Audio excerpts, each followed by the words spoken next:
Right now at noon, cooling centers have popped up around town in preparation for another week of extreme heat. We'll have the details. And that extreme heat is not going anywhere, at least not for the next several days. We'll take a look at our latest heat advisories and how hot it's going to get coming up. Plus, residents in Parsons vote today on whether to renew a public safety sales tax. The 4 states' most watched news starts now. Thank you for joining us at KOAM News at Noon. I'm Caitlin O'Shaughnessy. Well, the 4 states has dealt with triple-digit temperatures for a stretch of days now, but the city of Joplin has relief to offer. I'm Caitlin O'Shaughnessy here at noon. Cooling centers have popped up around the city in preparation for another week of extreme heat. These include Joplin City Hall, Joplin Health Department, the Donald Clark Public Safety Center, and the Joplin Athletic Center. These cooling centers are open from 8 a.m. to 5 p.m. The woman charged in an April crash that killed a newlywed and seriously injured the groom appeared in bond court this morning. Jamie Lee Komorowski, 25, is charged with 1 count of reckless homicide resulting in death and 3 counts of felony DUI resulting in great bodily injury or death, according to jail records. Folly Beach police say Komorowski rear-ended a golf cart with 4 occupants around 10 p.m. on April 28th. 1 passenger of the golf cart died in the crash. The victim was later identified as Samantha Miller, who had just gotten married earlier in the evening. 3 others, including Miller's husband, Eric Hutchinson, were injured in the crash. The judge denied Komorowski's bond request, and the defendant will now remain behind bars until trial in 2024. A crash in Joplin sends 2 people to the hospital. At about 4:30 p.m., a motorcycle crashed into a pickup truck at E Plaza Drive and South Range Line. Witnesses say that the motorcycle was traveling at high speeds. The motorcyclist was unresponsive and transported to a nearby hospital. The pickup driver was also transported to a nearby hospital with non-life-threatening injuries. Now Chris Warner joins us with a look at the forecast. Yeah, unfortunately, as we mentioned, that dangerous heat sticking around. We still have excessive heat warnings in effect for all the counties here in Magenta, and these run until about 8 o'clock tonight, and that is for heat index values that are going to be anywhere from 108 to 115 degrees in some cases across the region. And these excessive heat warnings, well, some of them, if not all of them, are going to end up repeating as we head into tomorrow. Now, yesterday, I want you to keep in mind, this is logging information from the Joplin Airport. Yesterday, we started the day right about where we should be, and in Joplin and in areas around Joplin, we only made it into the low 90s. That was thanks to that rainfall and the cloud cover we got. Now, not everybody was lucky enough to get that rain or that cloud cover, and I know some of our friends out there made it a lot closer to 100 degrees. Now, we're starting to see the clearing take place, and you can see where some of the lingering cloud cover has been. We've got 80s, Cassville, Monette, Stockton, Nevada, and even in Lamar and some parts of southeast Kansas. But as you head out to the west, those temperatures increase dramatically as we're going up into the mid-90s. We've got 94 Parsons, Chanute, 93 Neodesha, Yates Center, up to 95 in Sedan, 92 Miami, and then, of course, back to the east, a little bit cooler, 87 Lamar, Nevada, 90 in Carthage, 84 in Monette. It is going to continue to remain hot for the next several days, but there is some relief on the way. We're going to take a look at that full forecast and tell you when that relief may get here in just a few more minutes. Caitlin? Thanks, Chris. Well, portions of an Arkansas law that would make it a crime for bookstores and librarians to provide materials deemed harmful to young readers is temporarily blocked. Governor Sarah Huckabee Sanders signed the law earlier this year. The law was scheduled to go into effect today. It calls for librarians and booksellers to be held criminally liable if they knowingly give minors books that appeal to, quote, a prurient interest in sex, end quote. The lawsuit was filed by numerous publishing groups, including the Arkansas Library Association. Oklahoma gets low marks for healthcare quality. That's according to a new Wallet Hub analysis. Our other area states ranked somewhat better. In a ranking of all 50 states and the District of Columbia, Oklahoma ranked 46 for healthcare quality. Arkansas was 37th, Missouri was in the middle range at 26th, and Kansas was the best in our area, ranked 16th. The study from the personal finance website Wallet Hub considered such factors as infant mortality, availability of physicians, and percentage of residents with health insurance. Today, Parsons, Kansas residents will vote on whether to renew a public safety sales tax. The tax supports funding competitive pay to retain experienced police officers and firefighters and to pay for training. It also helps buy vehicles and other critical equipment. The tax has been in place for more than a decade. If approved, the tax will continue for another 10 years. And the historic Barco Theater in Larimar was damaged from Sunday night's storm. The storm moved part of the bracing and structure of the viewing screen. Theater manager Scott Kelly says the theater will have to get a new screen. He hopes to start raising funds as soon as possible. And in the wake of the storms, the city of Joplin has announced a limb drop-off service for the city's residents. The city's Public Works Department has announced a free tree limb drop-off site through Friday, 8:30 a.m. until 2 p.m. The drop-off site is at 1702 North Schiffdecker Avenue. Another option for Joplin residents is to bundle limbs and branches cut to 4 feet maximum length and place them curbside for pickup on their regularly scheduled trash service day. KCU Joplin welcomed its first class of students for its new College of Dental Medicine. Classes don't start until August, but the students were able to get familiar with the campus and their classrooms. Many areas across the country face a dental shortage. The new students say they're excited to fill that gap. Pursue, my dream of becoming a provider, but also serving this community in Springfield and, Missouri. So I was definitely very excited whenever they were opening this school, just because I would be allowed to practice and start serving this community. The student orientation will last for 3 weeks. And Victory Life Church is giving Pittsburgh parents a new option for childcare. Yesterday, they opened a new facility called Sunshine Childcare. It's located at 681 Highway 69. Officials say it'll provide an enriching experience for kids. There's no deadline. It's just we open and then we start filling spots. So yeah, no deadline. We just know that this is a major need for our community. This is a great facility. It's a great new childcare and a great location right off the highway. So it's a great piece for our community. Sunshine Childcare will be hosting an open house on Thursday from 4 p.m. till 7. And that's a look at today's top stories and weather in our first 7 minutes. Up next on KOAM News at Noon, how one Kansas farmer went above and beyond for his golden wedding anniversary. And later, we're making a peachy keen cream pie in the Mr. Food Test Kitchen. Stay tuned. A Kansas man celebrating his golden wedding anniversary decided to gift his wife sunflowers, but not a bouquet's worth, more like acres worth.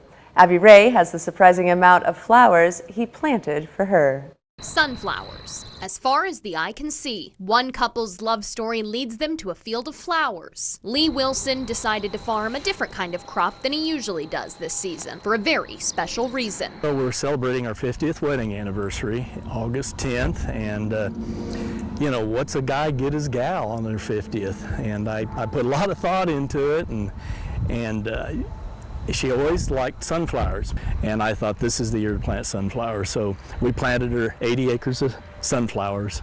Just how many sunflowers is that exactly? There's about 1.2 million flowers in this field. That's 15,000 flowers per acre. Lee planted the field back in May secretly with the help of his son, so his wife Renee would be surprised. It made me feel very special, and it couldn't have been a more perfect anniversary gift than a field of sunflowers. The pair has been together almost their entire lives. But we met in high school. She couldn't date till she was 16, and I called her on her 16th birthday, and that's when we started dating. And we had our first date was a roller skating party, an FFA roller skating party in Harper, Kansas. When did you know she was the one? Probably that day. The new Pratt sunflower field has drawn in people from all over Kansas to take pictures and experience the state flower in full bloom. Do the Wilsons plan on making this a tradition? Oh, it's been fun, but I think one time is enough for us. It's somebody else's turn next year. The field can be seen 4 miles east of Pratt on the south side of Highway 54. Sunflower season is short. They'll be picture perfect for only another 10 to 14 days. And a $1 billion Mega Millions drawing is tonight. Less than 2 weeks since someone in California won $1 billion playing Powerball. It's the fourth largest Mega Millions of all time, but only about half the size of a record $2 billion Powerball from last November. Still to come on KOAM News at Noon, we see what's cooking with Mr. Food. Today, we're turning these peaches into a fresh pie that's comfort at its best. With pie this good, you'll never want to make another dessert. But first, the dangerous heat continues across the 4 states. We'll take a look at that and when we might see some relief when we come back.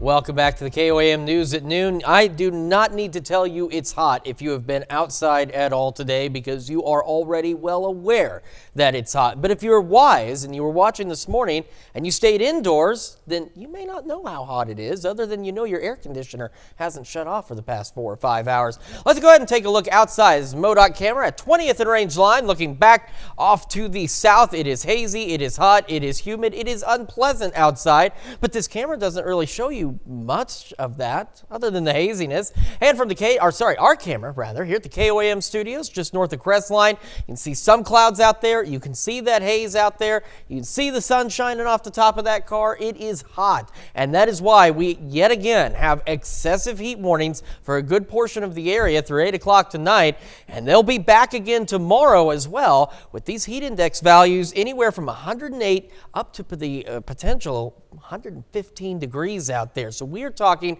dangerous, dangerous heat. How hot is it? Well, it's hot enough that I'm standing on the wrong side of the screen. That's how hot it is.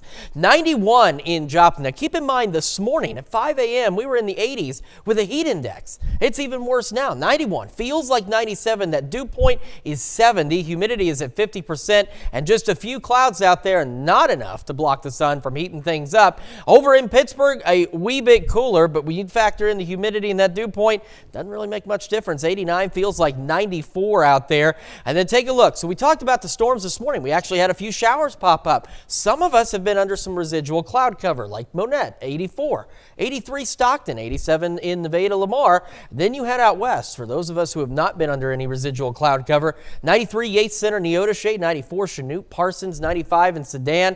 And then you factor in that dew point, feels like 104 in Yates Center, feels like 107 in Newada, 98 in Commerce, 96 Webb City, 95 in Carthage. And even those who have been under the cloud cover already feels like it's in the upper 80s and lower 90s out there. And those heat index values will continue to rise, putting us here where heat exhaustion is likely and heat stroke is possible. That's why we're talking that this is dangerous heat out there. So if you are outdoors, which I do not advise, you need to stay hydrated, take frequent breaks, make sure you're limiting strenuous outdoor activities, wear lightweight, light-colored clothes if you can, and check on elderly and the pets. Don't leave the pets outside, and don't leave the elderly outside either. Make sure they're inside where it's air conditioned, because it's not going to get any better from here, not for the next several days. We're still looking at making highs for most of us into the lower 100s. The clouds will continue to clear as we go into the afternoon.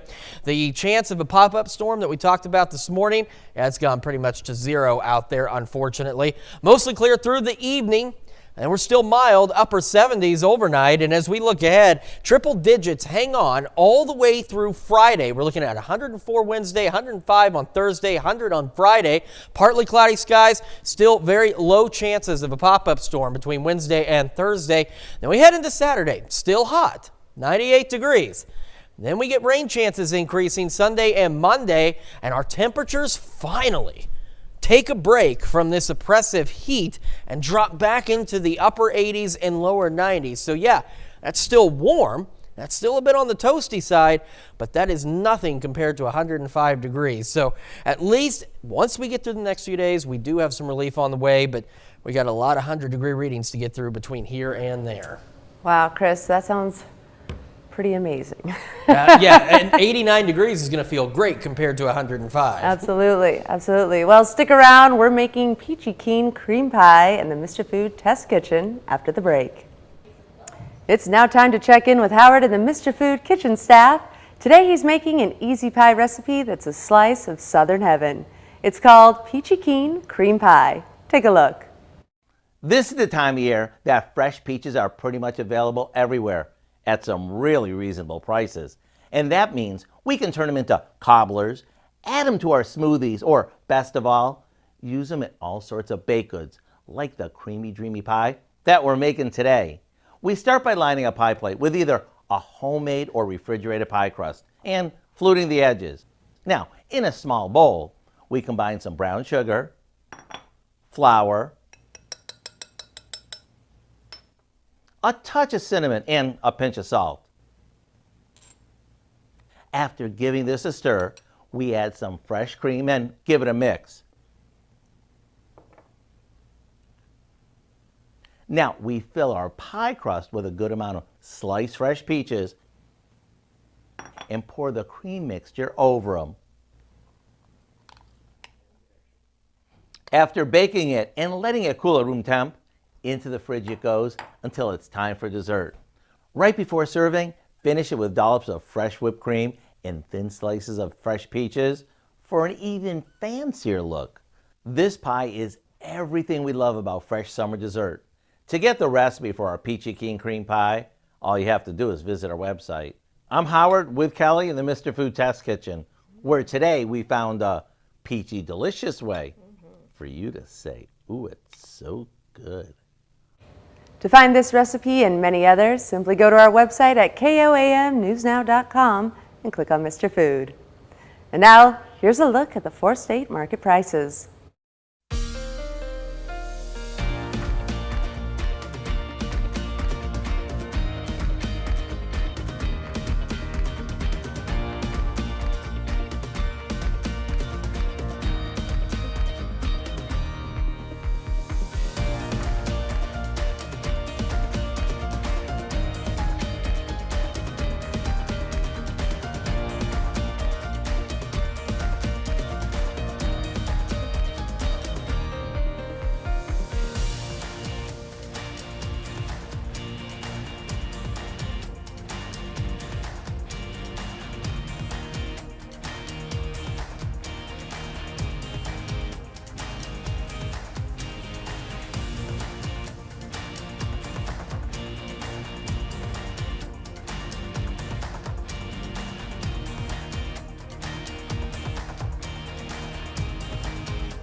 Well, all right, we want to remind you we've got the excessive heat warnings in effect for a good portion of the area. Heat index values upwards of 108 to 115 degrees, lower 100s today. Triple digits continue through Friday and still hot Saturday. Then storm chances increase and our temperatures finally begin to decrease. That'll be welcome. Yes, absolutely. Thanks, Chris. And Dow, tell us, what do we have in store for tonight? Well, a lot at 5. For starters, the new program hopes to expand the ranks in the fight against cancer to include more women. Plus, Miami Schools will begin the year with its first ever campus police force. We're going to meet the chief of police for the schools. And air conditioning units are working hard in these hot temperatures, as you might imagine, and local repair shops are trying to keep up with the maintenance demand. Hope you join us for those stories. A lot more, of course. It's coming up today on KOAM News at 5. Thanks for joining us for KOAM News at Noon. We'll see you right back here at 5 o'clock.